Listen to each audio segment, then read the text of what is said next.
A 40-year-old male presented with hemoptysis and renal impairment. I'm showing you his chest CT scan, including an axial slice and a coronal reconstruction. Describe the findings. Okay, I see it.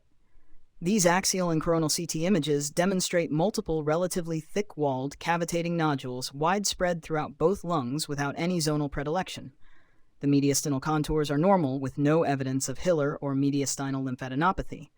No pleural effusions are identified. Excellent. What is your primary diagnosis? In that case, given the clinical presentation of hemoptysis and renal impairment combined with multiple cavitating nodules, the primary diagnosis is granulomatosis with polyangiitis.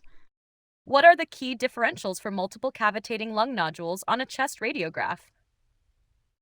Well, the differential diagnosis for multiple cavitating nodules is broad, including metastases from squamous cell, sarcoma, or melanoma primaries, and infectious causes like tuberculosis, septic emboli, and aspergillosis.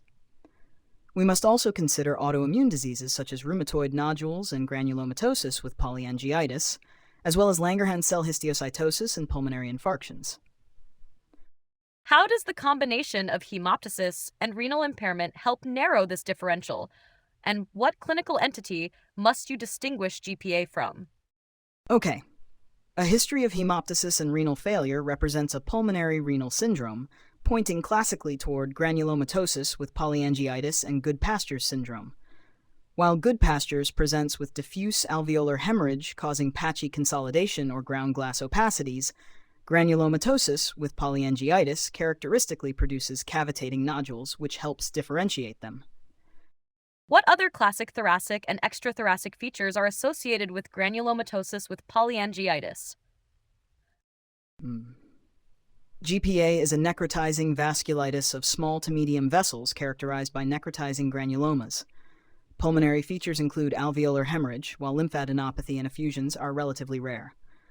Upper respiratory tract involvement is seen in almost all patients, causing nasal cartilage destruction, paranasal sinus thickening, and tracheal stenosis. Systemic findings include glomerulonephritis, migratory polyarthropathy, and skin lesions. How would you manage this patient as a radiologist?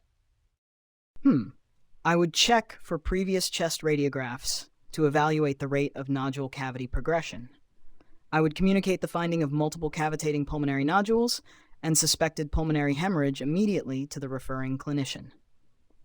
I would recommend C-onca testing, an urgent chest CT to assess the extent of pulmonary disease, and an urgent ultrasound of the kidneys, ureters, and bladder, USSK-UB, to evaluate the renal impairment.